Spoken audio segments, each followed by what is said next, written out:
Former NSA Director Michael Hayden says he has a problem with the internet. It's anonymous. Hayden compared the internet to the wild, wild west, a lawless free-for-all, indicating that he'd like to see the U.S. adopt a system of web policing much like that used in communist China.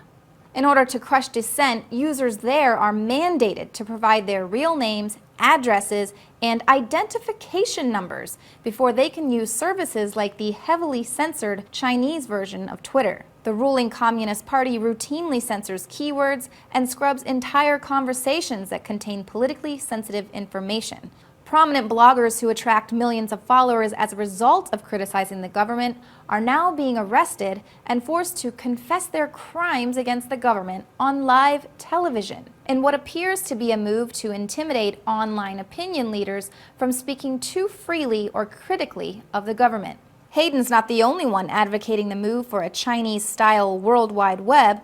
Senator Joe Lieberman invoked cybersecurity in his attempted kill switch bill in 2010. Lieberman said, "Right now, the government in China can disconnect parts of its internet in case of war, and we need to have that here." We reported in 2011 about the Obama administration's plans to develop a national internet ID system. The so-called National Strategy for Trusted Identities in Cyberspace would be a voluntary identity ecosystem where all of your information will be stored on a smart card, cell phone, or some other gadget which you would use to access a myriad of info like your tax returns, banking statements, health information, basically a passport to your entire life, which you'd only be able to access via the internet if you volunteered yourself to the system. The IRS, Homeland Security, and banks everywhere have already been caught red-handed abusing and mismanaging account information, and now they propose that they provide the management for a single sign-on system that's going to affect tens of millions of citizens. Your ID provider would not know how you use your credential. There is no central database tracking your actions. Oops. Busted. Sorry guys, but Edward Snowden already blew that lie wide open when he informed the world about PRISM. Cybersecurity is being used to justify the push toward a Chinese-style internet ID system and censorship, but the U.S. government might just be the biggest hacker of all.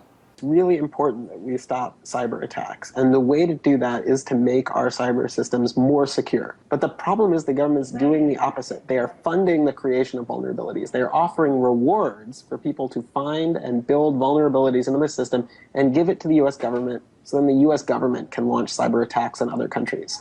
Hayden himself said that the U.S. could be charged with the militarization of the internet. But it's this very cyber warfare that's given cybersecurity advocates the justification they need to arm President Obama with an internet kill switch. And if the U.S. government stages a cybersecurity false flag to cripple the web and threaten national security, well, that voluntary ID program will become mandatory for anyone who wishes to use the internet. To see the progression of the police state, pick up copies of the Police State Trilogy and Police State 4, The Rise of FEMA at InfoWarsShop.com. Reporting for the InfoWars Nightly News, I'm Leanne McAdoo.